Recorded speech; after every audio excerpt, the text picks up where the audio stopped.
Hello everyone, and we are back again yet with another Xterra video. So today we're gonna be working on something that is plaguing a lot of older models, Xterras, and something that just recently started to happen with my Xterra about a few weeks ago, actually more than like a month ago. Anyways, to the point. What happened is that the driver's side power windows, after a certain amount of years, they start to fail, and that's what happened with my driver's side window right now. So when you press the window down, it goes down no problem. That's to a certain point, but then to go up, that's it. It doesn't want to work anymore, doesn't want to go up. So you have to either like hit the side of a door or try to push it up in order to bring it up, and that's just not good. So that's what we're gonna work today on. We're gonna fix that issue. So about a week ago I went online and I ordered this particular model from Dorman. So to fix this issue I decided to buy the whole window assembly, the motor, the window regulator and everything, and just replace completely everything to get everything new. So that's what I did. I went online and I ordered this Dorman unit, which I'm gonna be posting the link in the description for particular unit, the brand and model. So without further ado, let's get on to it. Let's see what we got over here.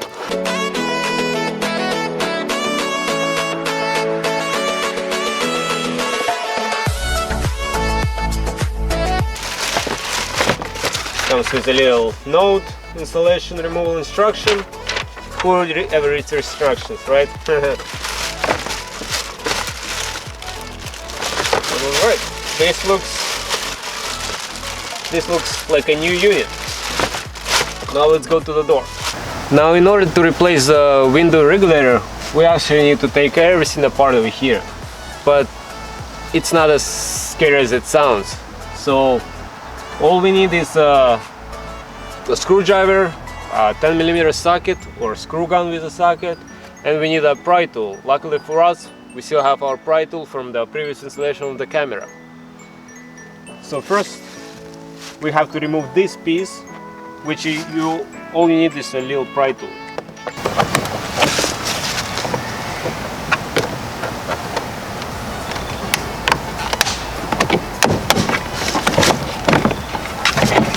There we go.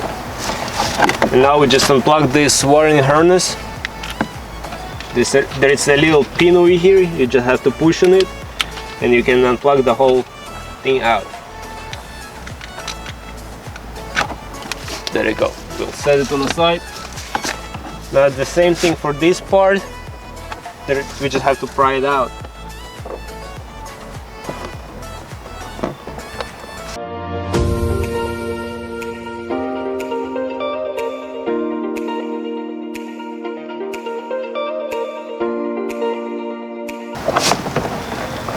There we go. Now let's put this on the side.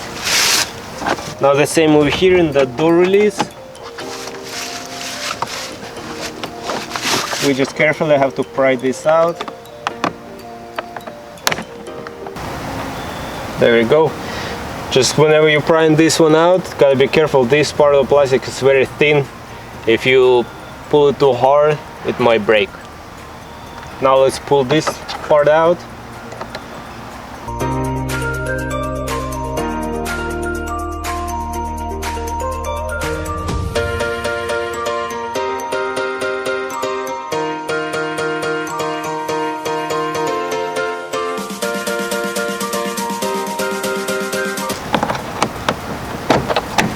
There we go.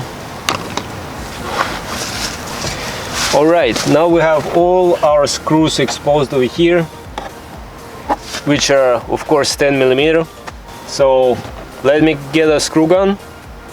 That's where I'm going to be using the screw gun. You can also use just a screwdriver for these ones or a socket, but I decided to use a screw gun because that will be faster. And let's take it all out. Just gotta remember which screws you took off so you can put it back the same way. So I got my screw gun, So let's just unscrew it.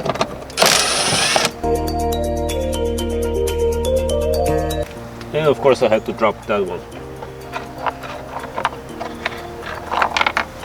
But it's no big deal, we can always get it later. Now we have to undo these two screws over here, which are the Phillips drive.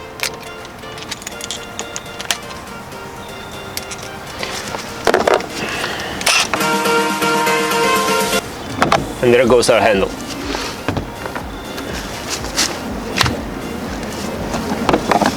And that's it for these screws on this side for now. So all we have to do now is just start to popping out the whole side board. And to do that, it's better to start it from the bottom, because in the top it's kind of resting on the metal railing. So we have to undo it from the bottom and then just lift it up.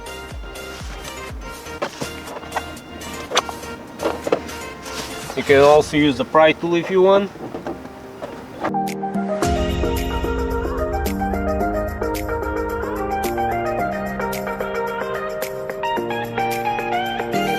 And once we have some grip, we can start carefully pulling it all out.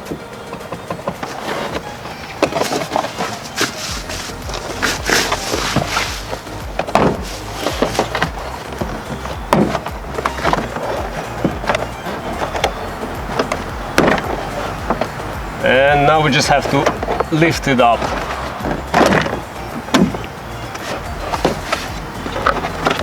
And that's it. Let's set this on the side.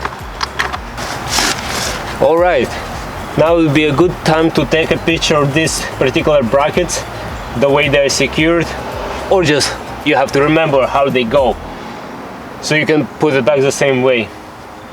We have just a few screws over here. We have to undo these 4 screws, and that's it. They are 10mm, and also they have a Phillips head, so you can use either or.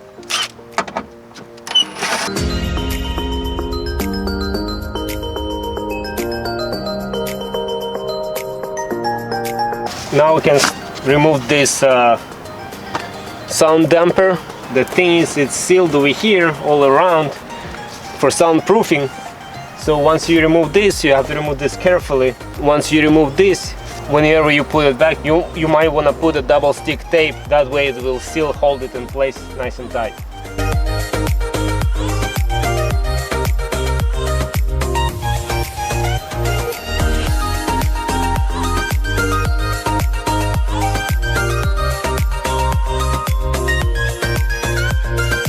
Alright, we're doing good. So I removed all of this.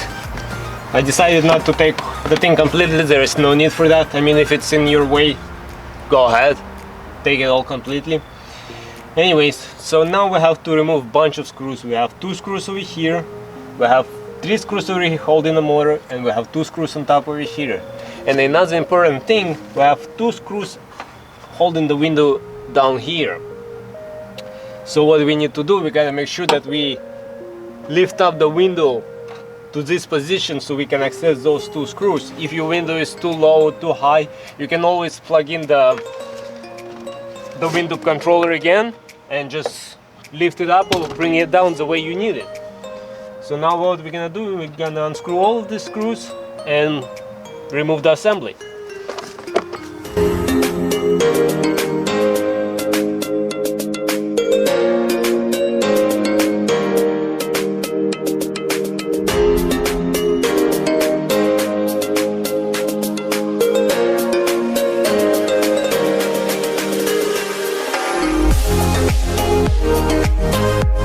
Now we need to lift up the glass and secure it all the way on top. For that, I'm just gonna use some painter's tape and wrap it around the door frame.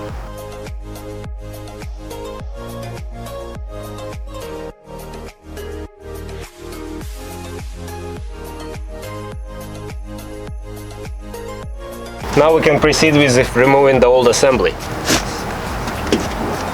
Right now it's just being held by these 3 pins over here, or 2 pins. So what can we do now? We just stick our hand in there and try to... Oh, also of course you gotta unplug the power cable for the motor.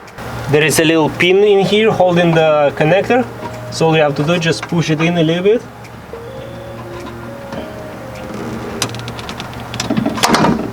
And it unplugs.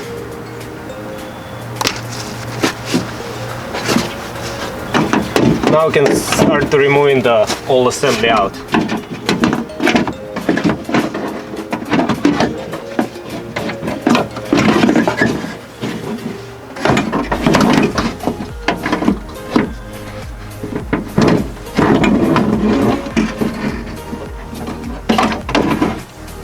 And that's the old assembly.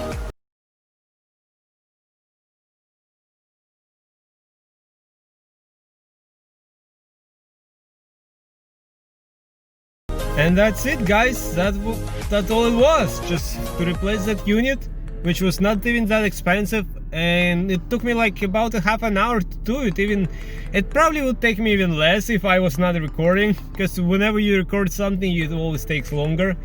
But right now we have our working window. It opens and it closes. It's so great to be able to fix your own things on a car. I really like doing that. So on that positive note, I hope you guys liked this video. I hope it was helpful for anybody, whoever has this kind of issue. Once again, I'm gonna put the link to the particular unit that I used in the description. And until next time, bye!